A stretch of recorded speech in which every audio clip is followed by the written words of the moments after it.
جی السلام علیکم ورحمۃ اللہ وبرکاتہ۔ الحمد للہ وکفیٰ وسلام علی عبادہ الذین اصطفیٰ، اما بعد فاعوذ باللہ من الشیطان الرجیم، بسم اللہ الرحمن الرحیم۔ لن ینال اللہ لحومها ولا دماؤها ولکن ینالہ التقوی منکم۔ میرے محترم بھائی اور دوستو، عزیزو، بچوں، بچیوں، اللہ تعالیٰ کی طرف سے اس عید کے موقع پر ہمیں قربانی کا حکم دیا گیا ہے۔ سنت، میرے نبی نے فرمایا سنت ابی ابراہیم، میرے نبی کی، میرے باپ کی سنت ابراہیم علیہ السلام۔ اللہ کے نبی خود، آپ کا معمول تھا اشتراک بشین، آپ 2 چھترے خریدتے تھے، سمینین موٹے ہوتے تھے، اقرنین ان کے سینگ بڑے بڑے ہوتے تھے، ملیحین وہ بڑے خوبصورت ہوتے تھے، موجوعتین وہ خصی ہوتے تھے۔ تو ایک کی قربانی کرتے تھے، پوری امت کی طرف سے، آنے والی پوری امت کی طرف سے قربانی فرماتے تھے، اور ایک کرتے تھے اپنی طرف سے، اپنے گھر والوں کی طرف سے۔ ساری زندگی آپ نے 2 جانور ذبح کیے، لیکن جس سال آپ نے حج کیا تو آپ نے 100 اونٹ آپ کی طرف سے ذبح کیے گئے، 63 اونٹ آپ نے اپنے ہاتھ سے ذبح کیے، اور 37 اونٹ حضرت علی رضی اللہ تعالیٰ عنہ علیہ الصلاۃ والسلام انہوں نے آپ کی طرف سے ذبح کیے، اور آپ نے فرمایا سب لے جاؤ، اور اہل مینا جو آئے وہ اس میں سے لے جائے، پکائے کھائے۔ تو چونکہ آپ کی عمر 63 برس تھی تو آپ نے 63 اونٹ ذبح کیے۔ ایک اونٹ میں 7 حصے ہوتے ہیں، ایک اونٹ 7 انسانوں کی طرف سے ہوتا ہے۔ تو 63 اونٹ آپ نے ذبح کیے تو کتنے 100 حصے بن گئے، جو آپ نے خود کھڑے ہو کر ایسے نحر ایسے کر کے برچھا مارنے کو کہتے ہیں۔ اور ایک عجب منظر دنیا نے دیکھا، نہ پہلے دیکھا نہ بعد میں دیکھے گی، کہ 100 اونٹ کھڑے کیے گئے، ان میں سے 5 اونٹ پہلے لائے جاتے تھے، پھر ان میں سے ایک کو اللہ کے نبی کے سامنے پیش کیا جاتا تھا۔ تو اونٹ ایک دوسرے کو کاٹ رہے تھے کہ پہلے میں چلا جاؤں۔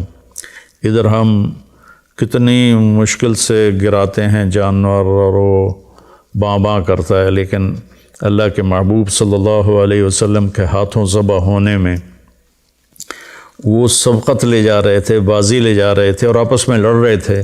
ہر اونٹ کی تمنا تھی کہ میں پہلے ذبح ہو جاؤں، اور اس کے بعد 37 اونٹ حضرت علی علیہ السلام نے ذبح فرمائے، اور پھر آپ نے فرمایا کہ ان اونٹوں کا جو گوشت بنائے گا اس کو مزدوری گوشت میں سے نہ دی جائے، میں الگ سے دوں گا۔ اور پھر اپنے گھر والوں کی طرف سے آپ نے گائے ذبح کی، اور پھر اس کا حضرت علی سے فرمایا کہ کوئی گوشت کے ٹکڑے لو اور دیگ میں ڈالو۔ تو اس کے بعد پھر آپ نے سر کے بال منڈائے، ناخن کٹوائے، مونچھوں کے بال کٹوائے، اور پھر اس کے بعد آپ نے غسل فرمایا، کپڑے بدلے، حضرت عائشہ نے آپ کو خوشبو لگائی۔ اس کے بعد آپ نے انتظار کیا، جب وہ پہلی دیگ جو چڑھی تھی جب وہ تیار ہو گئی تو پھر آپ نے اس میں سے گوشت، آپ اور علی رضی اللہ تعالیٰ عنہ ایک ہی برتن میں کھا رہے تھے، اور پھر آپ نے اس کا شوربہ بھی پیا، اور اس کے بعد پھر آپ اپنی اونٹنی قصواء پر اسامہ بن زید کو پیچھے بٹھایا، اور آپ طواف زیارت کے لیے تشریف لے گئے۔ طواف زیارت میں یہ طواف آپ نے اونٹنی پر کیا، چونکہ رش بہت زیادہ تھا اور لوگوں کو شوق تھا کہ ہم اللہ کے نبی کو دیکھیں، بہت سے لوگ پہلی دفعہ دیکھ رہے تھے۔ پھر آپ نے اونٹنی پہ سوار ہو کر وہ طواف کیا، اور آپ کے ہاتھ میں ایک چھڑی سی تھی، جب آپ اس پر حجر اسود پر آتے تو یوں اشارہ کر کے اس کو ایسے استلام کر لیتے تھے۔ تو یہ اللہ کے نبی نے فرمایا کہ طیبوا بہا انفسکم، قربانی کرو اور خوشی سے کرو۔ تو کچھ لوگ کہتے ہیں کہ اس کا کیا فائدہ، غریبوں کو دے دیا جائے۔ تو ہمیں تو اپنے نبی سے لینا ہے درس اور سبق۔ آپ کے زمانے میں تو بہت غربت تھی، تو 100 اونٹ کتنے ہزاروں درم کے بنتے ہوں گے، وہ آپ غریبوں میں بانٹ دیتے۔ تو یہ اس طرح تقابل نہیں کرنا چاہیے، یہ بہت بڑی نادانی کی بات ہے۔ جب ایک چیز میرے نبی سے زندہ ثابت ہے تو پھر اس پر اپنی عقلی دلیلیں دینا یہ ہمارے ایمان کی کمزوری بھی ہے، اور ہماری آخرت کا اس میں نقصان بھی ہے کہ اللہ اور اللہ کا رسول تنقید سے پاک ہے۔ باقی مجھ پہ تنقید کریں، کسی اور پہ تنقید کریں، وہ جائز ہے۔ تو اور جو روح قربانی ہے وہ ہے اصل میں جب ہم جانور پہ چھری پھیرتے ہیں تو یہ ایک پہچان ہے کہ میں اپنے غلط جذبات پہ چھری پھیر رہا ہوں۔ میں اس چھری پھیرنے کے بعد جھوٹ پہ چھری پھیر رہا ہوں، بے ایمانی پہ چھری پھیر رہا ہوں، فحاشی پہ چھری پھیر رہا ہوں۔ ہر گندے برے گناہ سے میں بچنے کے لیے اپنے نفس پہ چھری پھیر رہا ہوں۔ اور اس کی ابتدا 4000 سال پہلے حضرت ابراہیم علیہ السلام سے ہوئی، جب اللہ تعالیٰ نے ان سے اتنی بڑی قربانی لی کہ 20-22 سال کی عمر میں شادی ہوئی ہوگی، 84 سال کی عمر میں اللہ نے آپ کو بیٹا دیا حضرت ہاجرہ سے، جو شہزادی تھیں، مصر کے بادشاہ کی بیٹی تھیں، بعض کہتے ہیں باندی تھیں۔ تو جب وہ پیدا ہو گئے تو اللہ تعالیٰ نے کہا کہ اس کو اپنے سے دور کر دو۔ ان کا کدھر کر دو؟ کہا جا میں کہوں۔ کہنے لگے مجھے تو پتہ نہیں آپ کہاں کہہ رہے ہیں۔ تو اللہ تعالیٰ نے فرمایا کہ جبریل تمہیں راستہ بتائے گا۔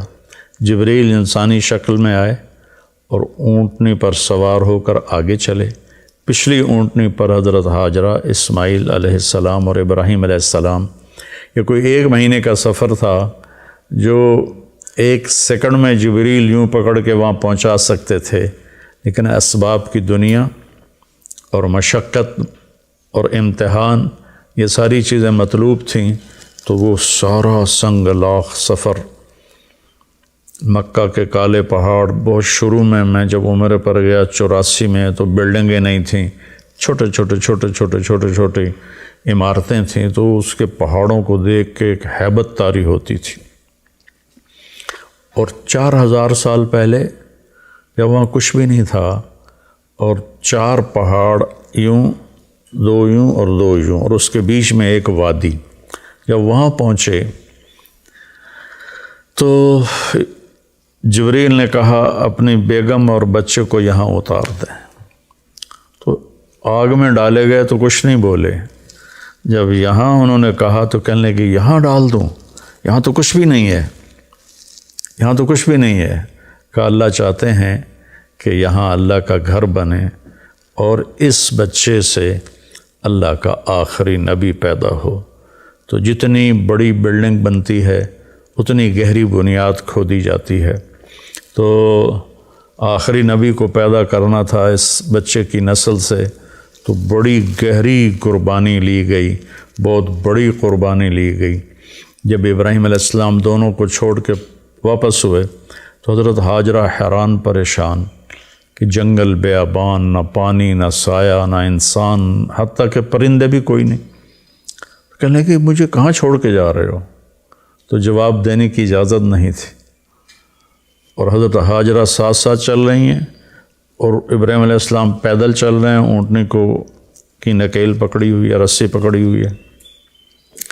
چلتے چلتے چلتے چلتے کوئی 3 کلومیٹر پہاڑ اونچے نیچے اونچے نیچے۔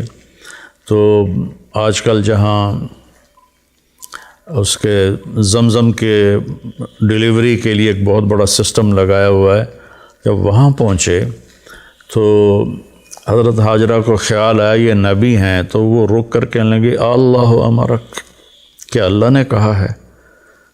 تو آپ نے یوں سر ہلایا کہ اذن لن یضیعنا اللہ، اچھا پھر جاؤ، اللہ ہمیں ضائع نہیں کرے گا۔ اور ابراہیم علیہ السلام اونٹنی پہ سوار ہوئے اور چلتے چلتے چلتے پہاڑی سے اتر کر جب غائب ہو گیا ہاجرہ کی نظروں سے تو پھر ایسے ہاتھ اٹھا دیے، ربنا انی اسکنت من ذریتی بواد غیر ذی زرع ربنا لیقیموا الصلاۃ۔ آگ میں ڈلے تو کوئی دعا نہیں کی، لیکن وہاں اتنا ہولناک منظر تھا آگ سے بھی زیادہ کہ دعا کی، یا اللہ میرا بچہ، میری بیگم کہاں چھوڑ کے جا رہا ہوں، اب تیرے سپرد ہے۔ تو حضرت ہاجرہ واپس آئیں۔ اب ذرا تصور فرمائیں، رات کو بجلی چلی جائے تو کتنی عورتیں ہیں جو چیخنے لگ جاتی۔ میرے بچے چھوٹے چھوٹے تھے تو جب بجلی جاتی تھی تو سارے ہی رونے لگ جاتے تھے۔ تو اندھیری گھپ رات، گھٹا ٹوپ اندھیرا اور سناٹا، ہوا کی آواز بھی کوئی نہیں، اور ان 4 پہاڑوں کے درمیان مصر کی شہزادی ایک بچے کو گود میں لے کے بیٹھی ہوئی ہے۔ یہ کیا میرے رب نے ہمیں کہانی سنائی ہے۔ 3 دن کے بعد وہ پانی ختم ہو گیا جو مشکیزے میں تھا، زاد راہ بھی ختم ہو گیا۔ پھر جو صفا مروہ کے چکر لگائے بے قراری کے ساتھ، پتہ تھا کہ یہاں کچھ بھی نہیں ہے، لیکن بے قرار ماں کبھی ادھر کبھی ادھر کبھی ادھر کبھی ادھر۔ تو اللہ کا شکر ہے کہ 7ویں چکر پہ وہ تھک کے گر گئیں، اور وہ ان کو یہ ہو گیا کہ میں یہاں مر جاؤں، میرا بیٹا وہاں مر جائے، میں بچے کو مرتا تڑپتا دیکھ نہیں سکتی، تو ایسے نڈھال ہو کے گر گئیں۔ اگر وہ کوئی اور چکر ابھی تو 7 چکر ہمارے لیے مشکل ہوتے ہیں، تو اگر کوئی اور چکر لگا لیتی تو کتنا مشکل ہوتا۔ تو ایسے انہوں نے اپنے بچے کو دیکھا کہ مر گیا یا زندہ ہے، تو وہاں ایک آدمی نظر آیا، تو ایک دم ماں کے اندر ایک جان پیدا ہوئی اور وہ بھاگیں۔ آگے گئیں تو بندہ غائب تھا، وہ جبریل تھے انسانی شکل میں۔ انہوں نے آ کر ایسے پر مارا اور حضرت اسماعیل کی ایڑیوں سے چشمہ ابل کے باہر نکل آیا۔ زمزم کا کنویں کو 4000 سال ہو گئے ہیں، آج تک اس کا سورس کیا ہے، یہ پانی کہاں سے آ رہا ہے، آج تک کسی کو معلوم نہیں ہے۔ اور ابھی تو بہت بڑی ٹیکنالوجی ہے، انہوں نے بڑے بڑے جیولوجسٹ بلا کر اس کے سورس کو طائف تک ڈھونڈا، کہیں بھی نہیں ملا۔ جب وہ موٹر چلتی ہے کنویں کی تو پانی ابل کے 4-5 دہانے ہیں وہاں سے نکل کے اندر آنا شروع ہو جاتا ہے۔ تو پھر جب بچہ فلما بلغ معه السعی، جب بچہ بھاگنے دوڑنے والا بن گیا تو اللہ نے کہا جاؤ جا کے ذبح کر دو۔ تو ابراہیم علیہ السلام کو آپ ذرا تصور کریں کہ جب وہ فلسطین سے چلے ہوں گے چھری لے کر، پورے راستے میں کن خیالوں کے ساتھ چلے ہوں گے کہ میں بچہ ذبح کرنے جا رہا ہوں، میں بچہ ذبح کرنے جا رہا ہوں، میں بچہ ذبح کرنے جا رہا ہوں۔ اور عمر اس وقت ان کی کوئی 90 سال ہو چکی تھی۔ تو جب بچے کو لے کر مینا میں پہنچے اور اس کے سامنے کھڑے کر کے کہا کہ انی ارا فی المنام انی اذبحک فانظر ماذا تری، بیٹا میں تمہیں ذبح ہوتے دیکھ رہا ہوں، کیا رائے ہے؟ تو 1 سیکنڈ نہیں لگایا حضرت اسماعیل علیہ السلام نے، یا ابت ففعل، یا ابت وفعل نہیں، یا ابت فعل، ابت اور افعل کے درمیان کوئی حرف نہیں، یعنی اتنی سپیڈ سے اسماعیل علیہ السلام نے واپس جواب دیا، یا ابت افعل ستجدنی انشاء اللہ من الصابرین۔ اب چھری چلا تو دیکھے گا میں صبر والا ہوں۔ وہ حیران ہو کر دیکھنے لگے کہ تجھے پتہ بھی ہے میں نے کیا کہا ہے؟ کہنے لگے ہاں پتہ ہے، آپ مجھے ذبح کریں گے، آپ کے بدلے مجھے اللہ مل جائے گا، اللہ آپ سے زیادہ بہتر ہے، دنیا کے بدلے مجھے جنت مل جائے گی، جنت دنیا سے بہتر ہے۔ پھر تھوڑی دیر چپ ہوئے، کہنے لگے ہاں مجھے اپنی ماں کا بڑا خیال آ رہا ہے کہ اسے بڑا افسوس ہوگا۔ تو ایسے کرتا اتارا اور اپنے ابا کو دیا اور کہا کہ مجھے آپ میری لاش کو ادھر نہ لے جانا، ادھر ہی دبا دینا، اور یہ کرتا جا کے میری ماں کو دے دینا، جب اسے میری یاد آئے گی تو وہ میرا کرتا دیکھ لیا کرے گی۔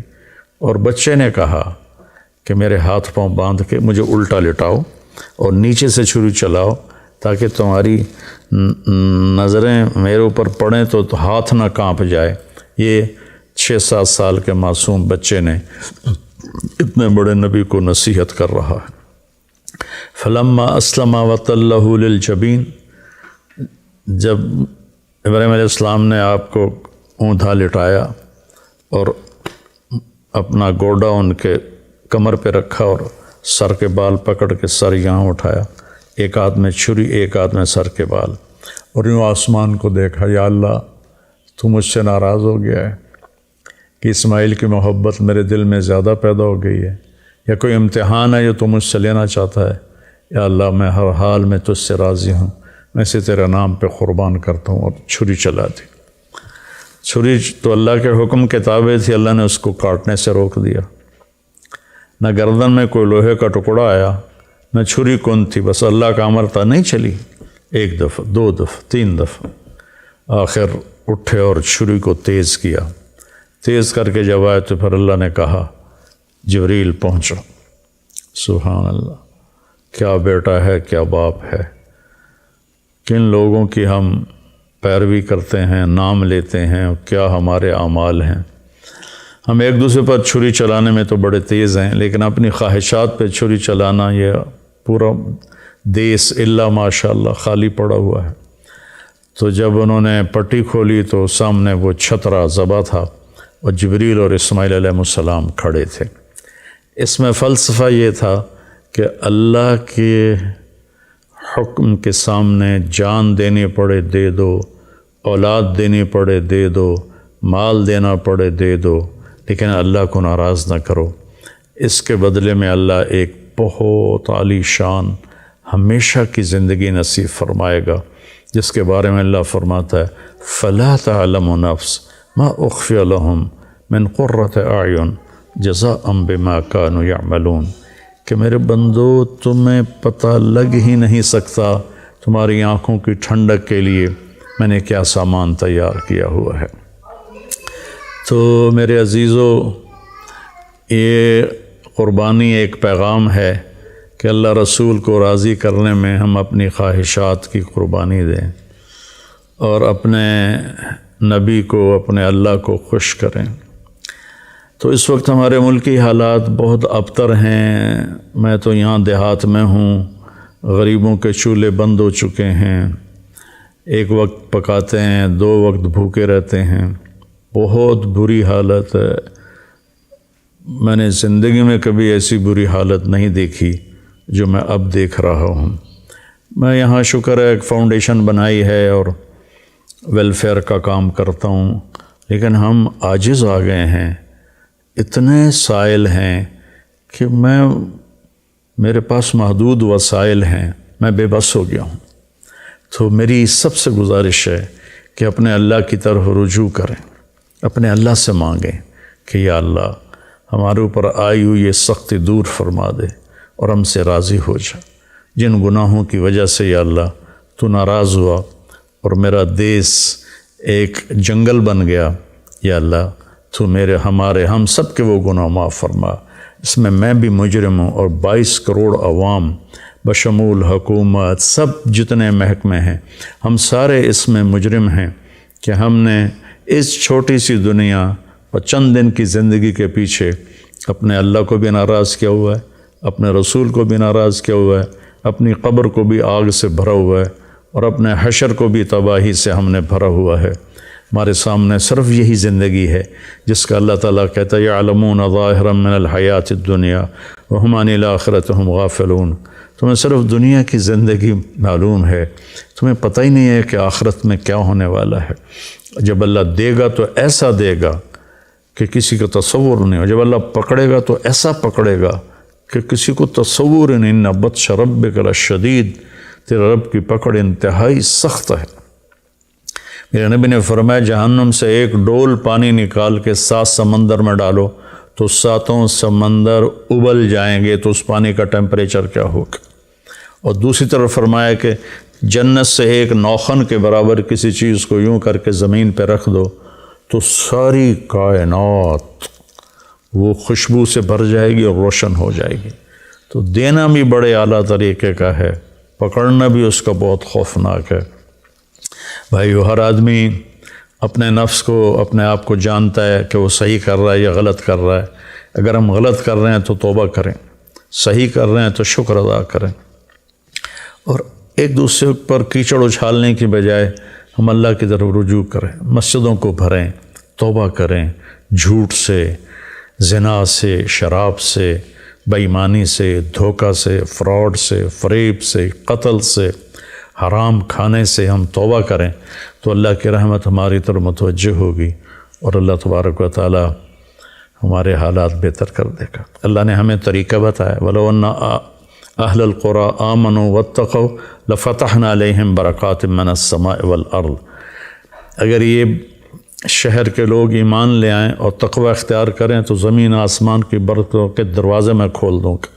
تو وہ اہل القرآن کی جگہ میں کہہ دوں وَلَوْ أَنَّ أَهْلَ پاکستان، اگر پاکستان والے اپنا ایمان مضبوط کریں اور گناہوں سے بچیں تو اللہ تعالیٰ کہتا ہے میں زمین آسمان کی برکتوں کے دروازے کھول دوں گا۔ تو بھائیو، مصیبت کو ٹالنے کا راستہ ایک دوسرے کو برا بھلا کہنا نہیں ہے، مصیبت کو ٹالنے کا راستہ اللہ کے سامنے آہوزاری کرنا ہے۔ جیسی پرجا ویسا راجا، جیسے ہمارے عوام ہوں گے ویسے ہمارے حکمران ہوں گے، تو ہم اپنے اعمال کا محاسبہ کر کے اپنے آپ کو ٹھیک کریں۔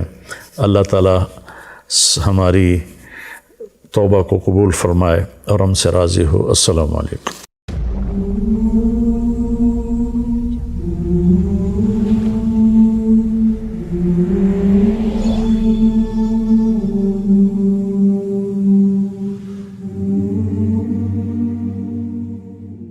جی السلام علیکم ورحمۃ اللہ وبرکاتہ۔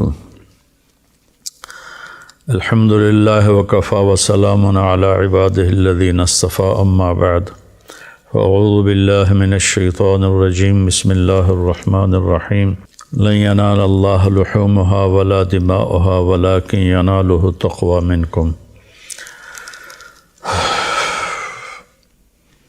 میرے محترم بھائی اور دوستو، عزیزو، بچوں، بچیوں، اللہ تعالیٰ کی طرف سے اس عید کے موقع پر ہمیں قربانی کا حکم دیا گیا ہے۔ سنت، میرے نبی نے فرمایا سنت ابی ابراہیم، میرے باپ کی سنت ابراہیم علیہ السلام۔ اللہ کے نبی خود، آپ کا معمول تھا اشتراک ابشین، آپ 2 چھترے خریدتے تھے، سمینین موٹے ہوتے تھے، اقرنین ان کے سینگ بڑے بڑے ہوتے تھے، ملیحین وہ بڑے خوبصورت ہوتے تھے، موجوعتین وہ خصی ہوتے تھے۔ تو ایک کی قربانی کرتے تھے پوری امت کی طرف سے، آنے والی پوری امت کی طرف سے قربانی فرماتے تھے، اور ایک کرتے تھے اپنی طرف سے، اپنے گھر والوں کی طرف سے۔ ساری زندگی آپ نے 2 جانور ذبح کیے، لیکن جس سال آپ نے حج کیا تو آپ نے 100 اونٹ آپ کی طرف سے ذبح کیے گئے، 63 اونٹ آپ نے اپنے ہاتھ سے ذبح کیے، اور 37 اونٹ حضرت علی رضی اللہ تعالیٰ عنہ علیہ الصلاۃ والسلام انہوں نے آپ کی طرف سے ذبح کیے، اور آپ نے فرمایا سب لے جاؤ، اور اہل مینا جو آئے وہ اس میں سے لے جائے، پکائے کھائے۔ تو چونکہ آپ کی عمر 63 برس تھی تو آپ نے 63 اونٹ ذبح کیے۔ ایک اونٹ میں 7 حصے ہوتے ہیں، ایک اونٹ 7 انسانوں کی طرف سے ہوتا ہے۔ تو 63 اونٹ آپ نے ذبح کیے تو کتنے 100 حصے بن گئے جو آپ نے خود کھڑے ہو کر ایسے نحر ایسے کر کے برچھا مارنے کو کہتے ہیں۔ اور ایک عجب منظر دنیا نے دیکھا، نہ پہلے دیکھا نہ بعد میں دیکھے گی، کہ 100 اونٹ کھڑے کیے گئے، ان میں سے 5 اونٹ پہلے لائے جاتے تھے، پھر ان میں سے ایک کو اللہ کے نبی کے سامنے پیش کیا جاتا تھا۔ تو اونٹ ایک دوسرے کو کاٹ رہے تھے کہ پہلے میں چلا جاؤں۔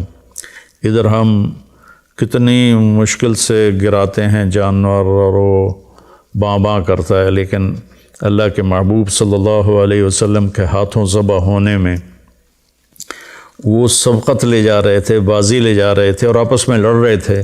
ہر اونٹ کی تمنا تھی کہ میں پہلے ذبح ہو جاؤں، اور اس کے بعد 37 اونٹ حضرت علی علیہ السلام نے ذبح فرمائے، اور پھر آپ نے فرمایا کہ ان اونٹوں کا جو گوشت بنائے گا اس کو مزدوری گوشت میں سے نہ دی جائے، میں الگ سے دوں گا۔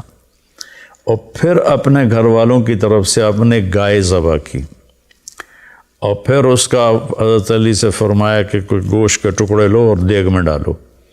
تو اس کے بعد پھر آپ نے سر کے بال منڈائے، ناخن کٹوائے، مونچھوں کے بال کٹوائے، اور پھر اس کے بعد آپ نے غسل فرمایا، کپڑے بدلے، حضرت عائشہ نے آپ کو خوشبو لگائی۔ اس کے بعد آپ نے انتظار کیا، جب وہ پہلی دیگ جو چڑھی تھی جب وہ تیار ہو گئی تو پھر آپ نے اس میں سے گوشت، آپ اور علی رضی اللہ تعالیٰ عنہ ایک ہی برتن میں کھا رہے تھے، اور پھر آپ نے اس کا شوربہ بھی پیا، اور اس کے بعد پھر آپ اپنی اونٹنی قصواء پر اسامہ بن زید کو پیچھے بٹھایا اور آپ طواف زیارت کے لیے تشریف لے گئے۔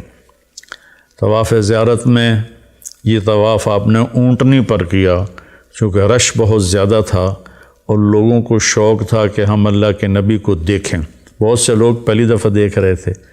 پھر آپ نے اونٹنی پہ سوار ہو کر وہ طواف کیا، اور آپ کے ہاتھ میں ایک چھڑی سی تھی، جب آپ اس پر حجر اسود پر آتے تو یوں اشارہ کر کے اس کو ایسے استلام کر لیتے تھے۔ تو یہ اللہ کے نبی نے فرمایا کہ تیبو بہا انفسکم، قربانی کرو اور خوشی سے کرو۔ تو کچھ لوگ کہتے ہیں کہ اس کا کیا فائدہ، غریبوں کو دے دیا جائے۔ تو ہمیں تو اپنے نبی سے لینا ہے درس اور سبق۔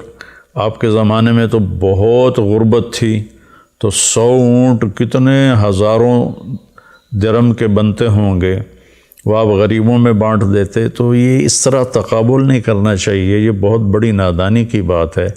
جب ایک چیز میرے نبی سے زندہ ثابت ہے تو پھر اس پر اپنی عقلی دلیلیں دینا یہ ہمارے ایمان کی کمزوری بھی ہے، اور ہماری آخرت کا اس میں نقصان بھی ہے کہ اللہ اور اللہ کا رسول تنقید سے پاک ہے۔ باقی مجھ پہ تنقید کریں، کسی اور پہ تنقید کریں، وہ جائز ہے۔ تو اور جو روح قربانی ہے وہ ہے اصل میں جب ہم جانور پہ چھری پھیرتے ہیں تو یہ ایک پہچان ہے کہ میں اپنے غلط جذبات پہ چھری پھیر رہا ہوں، میں اس چھری پھیرنے کے بعد جھوٹ پہ چھری پھیر رہا ہوں، بے ایمانی پہ چھری پھیر رہا ہوں، فحاشی پہ چھری پھیر رہا ہوں، ہر گندے برے گناہ سے میں بچنے کے لیے اپنے نفس پہ چھری پھیر رہا ہوں۔ اور اس کی ابتدا 4000 سال پہلے حضرت ابراہیم علیہ السلام سے ہوئی، جب اللہ تعالیٰ نے ان سے اتنی بڑی قربانی لی کہ 20-22 سال کی عمر میں شادی ہوئی ہوگی، 84 سال کی عمر میں اللہ نے آپ کو بیٹا دیا حضرت ہاجرہ سے، جو شہزادی تھیں، مصر کے بادشاہ کی بیٹی تھیں، بعض کہتے ہیں باندھی تھیں۔ تو جب وہ پیدا ہو گئے تو اللہ تعالیٰ نے کہا کہ اس کو اپنے سے دور کر دو۔ ان کا کدھر کر دو؟ کہا جا میں کہوں۔ کہنے لگے مجھے تو پتہ نہیں آپ کہاں کہہ رہے ہیں۔ تو اللہ تعالیٰ نے فرمایا کہ جبریل تمہیں راستہ بتائے گا۔ جبریل انسانی شکل میں آئے اور اونٹنی پر سوار ہو کر آگے چلے۔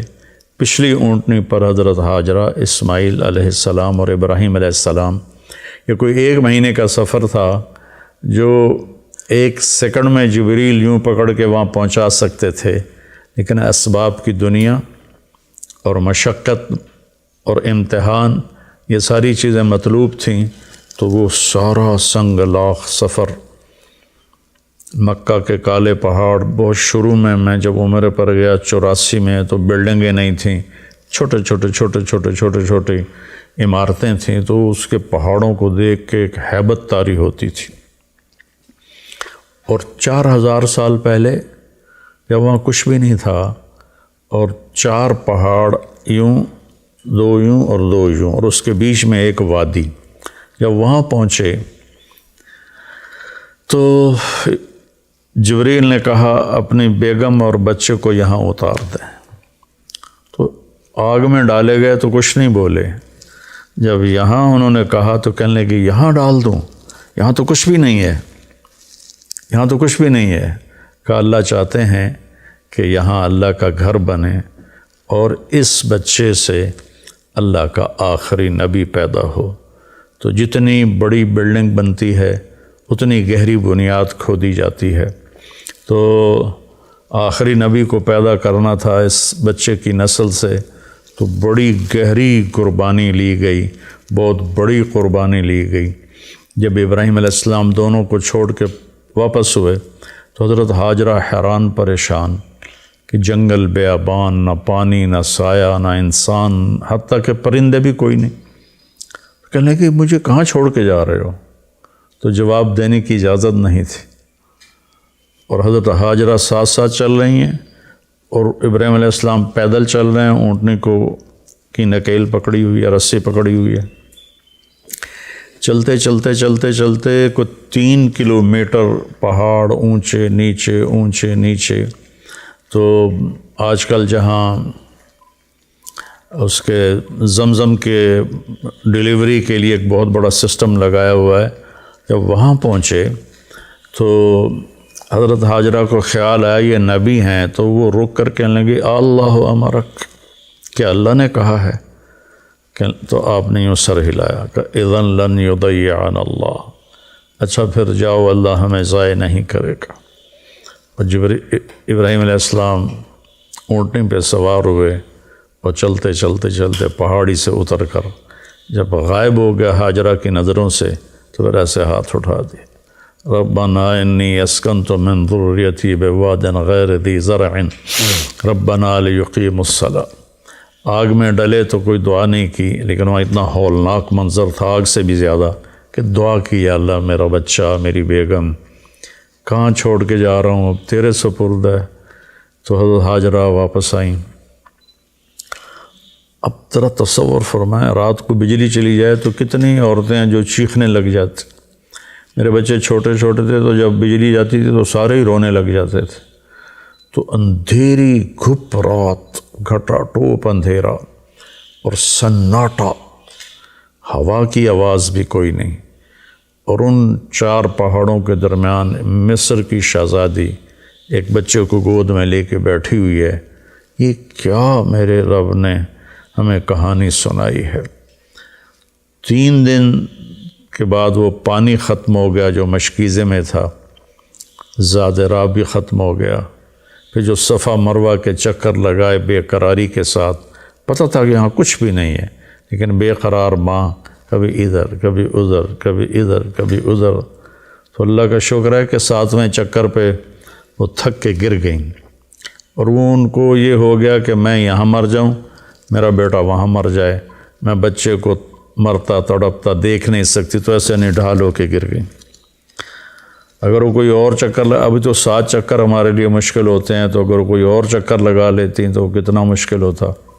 تو ایسے انہوں نے اپنے بچے کو دیکھا کہ مر گیا یا زندہ ہے، تو وہاں ایک آدمی نظر آیا، تو ایک دم ماں کے اندر ایک جان پیدا ہوئی اور وہ بھاگیں، آگے گئیں تو بندہ غائب تھا، وہ جبریل تھے انسانی شکل میں، انہوں نے آ کر ایسے پر مارا اور حضرت اسماعیل کی ایڑیوں سے چشمہ ابل کے باہر نکل آیا۔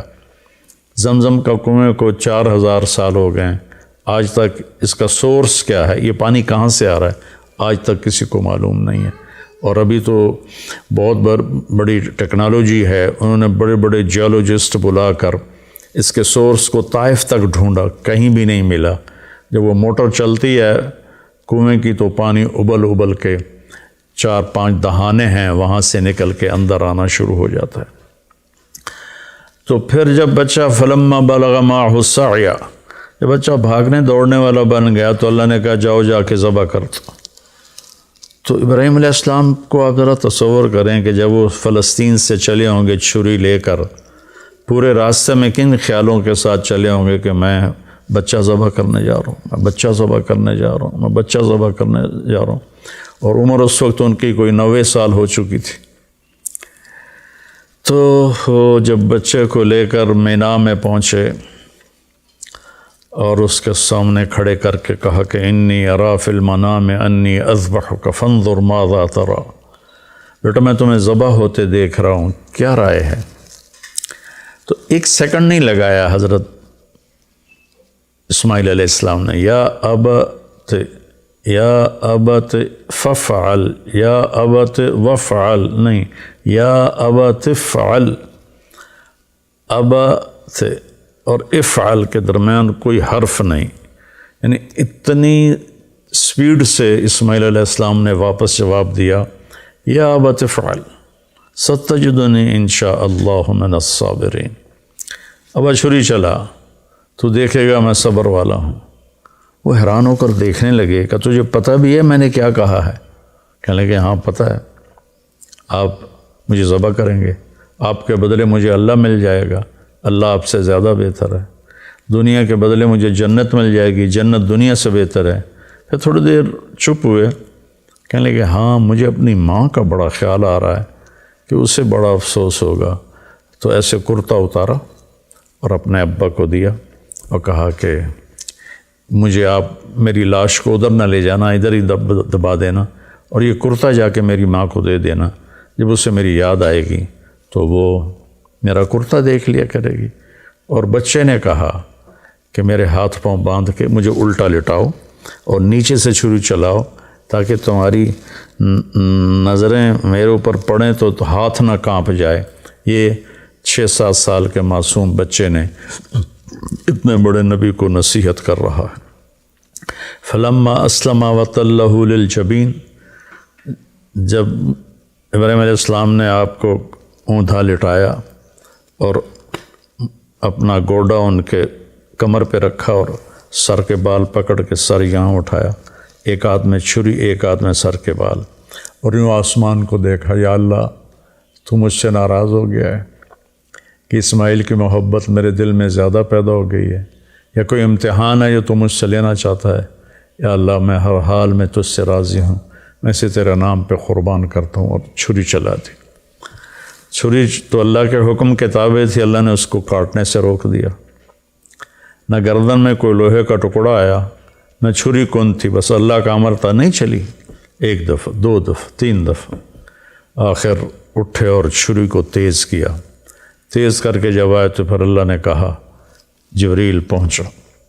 سبحان اللہ، کیا بیٹا ہے، کیا باپ ہے، کن لوگوں کی ہم پیروی کرتے ہیں، نام لیتے ہیں، کیا ہمارے اعمال ہیں۔ ہم ایک دوسرے پر چھری چلانے میں تو بڑے تیز ہیں، لیکن اپنی خواہشات پہ چھری چلانا، یہ پورا دیس الا ماشاء اللہ خالی پڑا ہوا ہے۔ تو جب انہوں نے پٹی کھولی تو سامنے وہ چھترا ذبح تھا اور جبریل اور اسماعیل علیہ السلام کھڑے تھے۔ اس میں فلسفہ یہ تھا کہ اللہ کے حکم کے سامنے جان دینی پڑے دے دو، اولاد دینی پڑے دے دو، مال دینا پڑے دے دو، لیکن اللہ کو ناراض نہ کرو۔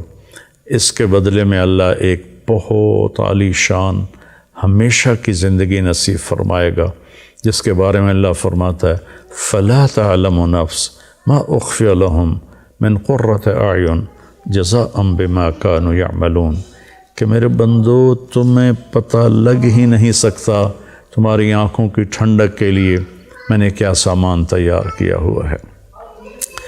تو میرے عزیزو، یہ قربانی ایک پیغام ہے کہ اللہ رسول کو راضی کرنے میں ہم اپنی خواہشات کی قربانی دیں اور اپنے نبی کو، اپنے اللہ کو خوش کریں۔ تو اس وقت ہمارے ملکی حالات بہت ابتر ہیں، میں تو یہاں دیہات میں ہوں، غریبوں کے چولہے بند ہو چکے ہیں، 1 وقت پکاتے ہیں، 2 وقت بھوکے رہتے ہیں، بہت بری حالت ہے۔ میں نے زندگی میں کبھی ایسی بری حالت نہیں دیکھی جو میں اب دیکھ رہا ہوں۔ میں یہاں شکر ہے ایک فاؤنڈیشن بنائی ہے اور ویلفیئر کا کام کرتا ہوں، لیکن ہم عاجز آ گئے ہیں، اتنے سائل ہیں کہ میرے پاس محدود وسائل ہیں، میں بے بس ہو گیا ہوں۔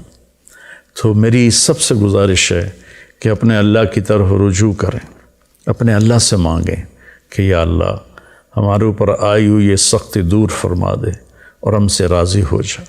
جن گناہوں کی وجہ سے یا اللہ تو ناراض ہوا اور میرا دیس ایک جنگل بن گیا، یا اللہ تو ہم سب کے وہ گناہ معاف فرما۔ اس میں بھی مجرم ہوں اور 22 کروڑ عوام بشمول حکومت سب جتنے محکمے ہیں ہم سارے اس میں مجرم ہیں کہ ہم نے اس چھوٹی سی دنیا اور چند دن کی زندگی کے پیچھے اپنے اللہ کو بھی ناراض کیا ہوا ہے، اپنے رسول کو بھی ناراض کیا ہوا ہے، اپنی قبر کو بھی آگ سے بھرا ہوا ہے اور اپنے حشر کو بھی تباہی سے ہم نے بھرا ہوا ہے۔ ہمارے سامنے صرف یہی زندگی ہے جس کا اللہ تعالیٰ کہتا ہے یعلمون ظاہرا من الحیات الدنیا وہم عن الآخرۃ ہم غافلون۔ تمہیں صرف دنیا کی زندگی معلوم ہے، تمہیں پتہ ہی نہیں ہے کہ آخرت میں کیا ہونے والا ہے۔ جب اللہ دے گا تو ایسا دے گا کہ کسی کا تصور نہیں ہو، جب اللہ پکڑے گا تو ایسا پکڑے گا کہ کسی کو تصور نہیں۔ ان بطش ربک لشدید، تیرے رب کی پکڑ انتہائی سخت ہے۔ میرے نبی نے فرمایا جہنم سے ایک ڈول پانی نکال کے 7 سمندر میں ڈالو تو 7 سمندر ابل جائیں گے، تو اس پانی کا ٹیمپریچر کیا ہوگا۔ اور دوسری طرف فرمایا کہ جنت سے ایک نوخن کے برابر کسی چیز کو یوں کر کے زمین پہ رکھ دو تو ساری کائنات وہ خوشبو سے بھر جائے گی اور روشن ہو جائے گی۔ تو دینا بھی بڑے اعلیٰ طریقے کا ہے، پکڑنا بھی اس کا بہت خوفناک ہے۔ بھائیو، ہر آدمی اپنے نفس کو، اپنے آپ کو جانتا ہے کہ وہ صحیح کر رہا ہے یا غلط کر رہا ہے۔ اگر ہم غلط کر رہے ہیں تو توبہ کریں، صحیح کر رہے ہیں تو شکر ادا کریں، اور ایک دوسرے پر کیچڑ اچھالنے کی بجائے ہم اللہ کی طرف رجوع کریں، مسجدوں کو بھریں، توبہ کریں، جھوٹ سے، زنا سے، شراب سے، بے ایمانی سے، دھوکہ سے، فراڈ سے، فریب سے، قتل سے، حرام کھانے سے ہم توبہ کریں تو اللہ کی رحمت ہماری طرف متوجہ ہوگی اور اللہ تبارک و تعالی ہمارے حالات بہتر کر دے گا۔ اللہ نے ہمیں طریقہ بتایا وَلَوْ أَنَّ أَهْلَ الْقُرَىٰ آمَنُوا وَاتَّقَوْا لَفَتَحْنَا عَلَيْهِمْ بَرَكَاتٍ مِّنَ السَّمَاءِ وَالْأَرْضِ۔ اگر یہ شہر کے لوگ ایمان لے آئیں اور تقوی اختیار کریں تو زمین آسمان کی برکتوں کے دروازے میں کھول دوں گا۔ تو وہ اہل القرآ کی جگہ میں کہہ دوں وَلَوْ أَنَّ أَهْلَ پاکستان، اگر پاکستان والے اپنا ایمان مضبوط کریں اور گناہوں سے بچیں تو اللہ تعالیٰ کہتا ہے میں زمین آسمان کی برکتوں کے دروازے کھول دوں گا۔ تو بھائیو، مصیبت کو ٹالنے کا راستہ ایک دوسرے کو برا بھلا کہنا نہیں ہے، مصیبت کو ٹالنے کا راستہ اللہ کے سامنے آہوزاری کرنا ہے۔ جیسی پرجا ویسا راجا، جیسے ہمارے عوام ہوں گے ویسے ہمارے حکمران ہوں گے، تو ہم اپنے اعمال کا محاسبہ کر کے اپنے آپ کو ٹھیک کریں۔ اللہ تعالیٰ ہماری توبہ کو قبول فرمائے اور ہم سے راضی ہو۔ السلام علیکم۔